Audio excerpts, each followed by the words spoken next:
L'usage d'un agent conversationnel nous rend-il plus bêtes ou plus intelligents? Alors nous pouvons chacun avoir une réponse, une humeur, un ressenti, mais rien de solide scientifiquement. C'était tout l'objectif des chercheurs qui viennent de rendre les conclusions d'une expérience réalisée autour de 54 volontaires soumis à un examen d'entrée à l'université aux États-Unis. Ce panel a été divisé en 3 groupes.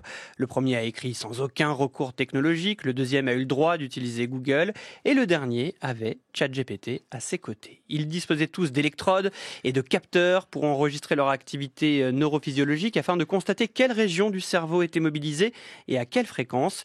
Ils ont ainsi réalisé 3 sessions espacées sur 4 mois et les résultats dessinent une tendance qui ne va pas plaire aux entreprises de la Silicon Valley. La connectivité cérébrale diminuerait systématiquement en fonction du soutien externe, ce qui revient à dire que plus l'aide extérieure est élevée, plus l'amplitude des zones actives dans le cerveau est faible. C'est bien le groupe rédigeant avec seulement son cerveau qui présente les réseaux neuronaux les plus solides et étendus. L'étude met également en lumière le fait que le groupe avec ChatGPT contourne son processus d'encodage profond de la mémoire. Lors d'un questionnaire post-examen, 83% des utilisateurs avaient de grandes difficultés à citer leur propre travail et aucun n'a fourni une seule citation exacte de sa copie, tandis que chez les rédacteurs sans assistance, les efforts initiaux ont favorisé la formation de traces mémorielles durables. L'étude du MIT éclaire ici un processus que nous connaissons bien, celui de la délégation. Prenez l'exemple du GPS. Si vous pratiquez un recours systématique à cette technologie, vous n'exercez plus votre mémoire et vous perdez à terme une capacité à vous conduire seul.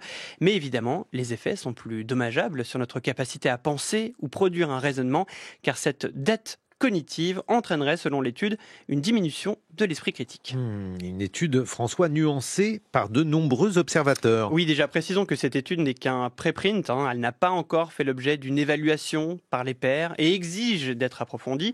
D'autres voix rappellent que nous avons toujours tendance à avoir peur des nouvelles technologies, renvoyant même aux objections de Socrate sur l'apparition de l'écriture. Élément intéressant qui pourrait être un point de convergence, l'étude démontre que l'usage de l'IA augmente l'activité cérébrale si elle est utilisée après une réflexion sans assistance. Car le premier groupe, celui qui a travaillé sans aide uniquement avec son cerveau, a en effet été remobilisé dans une nouvelle étape en utilisant les modèles de langage.